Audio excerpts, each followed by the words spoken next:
This boarded-up barn had numerous terrified eyes looking back at the lady who unlocked it. Susie Costin approached the abandoned and boarded-up barn in New York with caution on a chilly winter's day at the beginning of 2019. The animal rescuer was afraid for the worst, even though she had no idea what may be inside the run-down outhouse. But nothing could have prepared her for the astonishing scenario that unfolded inside. The first thing that faced her as she cracked open the door was the terrifying sight of innumerable pairs of frantic eyes peering out at her. Costin, who was born in West Virginia and currently resides in Ithaca, New York, is an extremely passionate animal lover, even by the standards of most people. Her workplace, the non-profit Farm Sanctuary in Watkins Glen, is not far from her house, which she shares with 2 dogs and 6 cats. In 1986, Farm Sanctuary was founded as a non-profit organization dedicated to farm animal advocacy, education, and rescue. At the beginning of the new century, Costin started working for the non-profit organization. Since then, she has contributed to advancing Farm Sanctuary's mission to eradicate animal abuse by raising awareness and taking decisive action.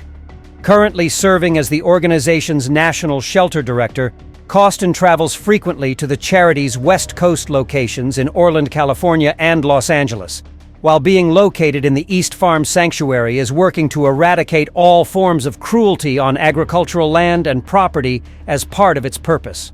The group also seeks to alter the perceptions of the general public and educate them about other living things. The charity's members hope that by doing this, more people would think about removing animals from their meals.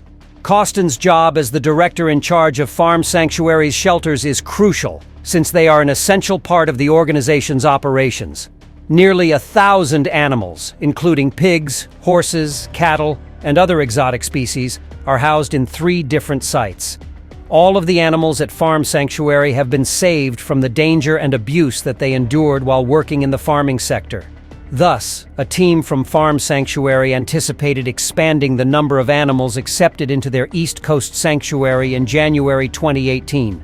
The charity received information about a group of abused animals who were in dire need of assistance from the group. The animals in question were allegedly living in filth at a Cattaraugus County, New York ranch. Costin was on the rescue squad that day, and regrettably, she was familiar with the property that was being looked at. 100 pigs that were living at the address without a shelter in bitter cold were saved by Farm Sanctuary back in 2003. Some of the unfortunate creatures had even frozen to the ground, which was unbelievable. Costin and the rescue group were thus bracing themselves for what they might discover this time. Even so, they were astounded by what was in store for them that day. Upon arriving at the location, Costin and her colleagues could have looked at the enormous, dilapidated, boarded-up barn first. It was probably the seasoned shelter director's hunch that something horrible was being concealed behind its dilapidated walls. But it was her duty to look into it, regardless of how dire things were within the dimly lit outbuilding. So, with her torch, Costin carefully pulled open the creaky barn door. The woman was instantly overcome by the foulest smell as soon as she did. Large volumes of animal excrement were the source of the overpoweringly pungent scent, which was so intense that it started to burn in Costin's eyes. Even yet, in the pitch-black inside of the windowless barn, the rescue worker managed to make out something horrifying. Several scared eyes were staring at her out of the shadows, and Costin could see them all too clearly. But she didn't really get the tragedy of the rescue until she turned on her headlamp. Numerous pig convicts were jam-packed inside the dilapidated outhouse. Upon closer examination, Costin discovered that every animal was in appalling condition. The poor creatures were so emaciated that the rescue crew could really see their bones through their mange-infested, scabby skin. Furthermore, a large number of the pigs were compelled to live in small cages composed of metal wire. A few had cuts, while others were malformed and unable to move at all. The gang had been made to dwell in enormous piles of their own feces up to their knees. As a result, a large number of the pigs were clearly ill, and several of the piglets were constantly coughing. The Cattaraugus County farm was the scene of an animal horror by all accounts. "I couldn't stand to be inside for even a few minutes," Costin said, recalling the terrifying scene in the barn to the animal interest website, The Dodo. I can't begin to comprehend what it was like to reside there. They were forced to live in complete darkness their entire lives. Costin must have shuddered when he discovered the barn was simply one of the property's outbuildings. Over 85 pigs in distress were found by Farm Sanctuary in various barns and trailers. Many of them were so thin that their weight was just half of what one would anticipate from a healthy member of the species. And the conditions of those with broken hooves and malformed limbs were much more miserable. The majority of the latter were young pigs who had been trodden on or crushed by other pigs while they were asleep.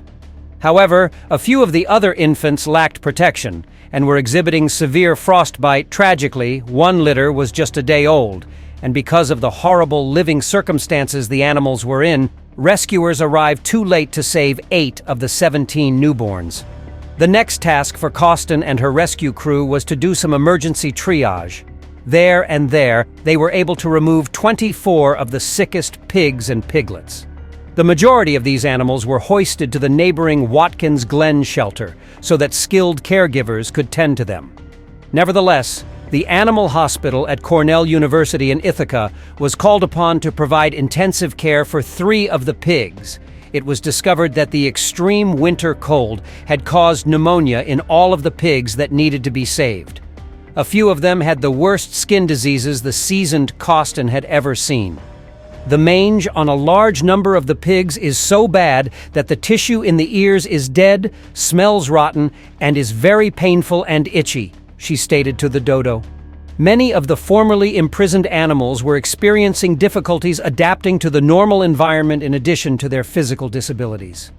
Regarding the ailing, malnourished, and dehydrated pigs, Costin remarked, "Everyone is scared. When we brought these pigs to safety, I've never seen them drink like this. It was as though they had never truly had access to water." The Society for the Prevention of Cruelty to Animals intervened to take control of the remaining pigs on the site after Farm Sanctuary's rescue operation. Authorities detained Jerry Nason, the landowner, in the interim. This was the same person who had been involved when Costin had been made to go there previously. Although Nason was put on probation and prohibited from having animals for 3 years as a result of the 2003 Farm Sanctuary inquiry, it was clear that this was not enough time for Nason to learn his lesson. Still, Costin's top concern just now was the sick pigs under her care. Costin was optimistic about the animals' future, even though she claimed to have seen some of the sickest creatures she had ever seen. "At this point, our objective is to get these pigs healthy," she stated to the Dodo. One of Farm Sanctuary's guiding principles, which is to save farm animals from suffering by simply refusing to eat them, served as the basis for the long-term strategy. According to Costin, these pigs will be able to be adopted into vegan or vegetarian homes as companions.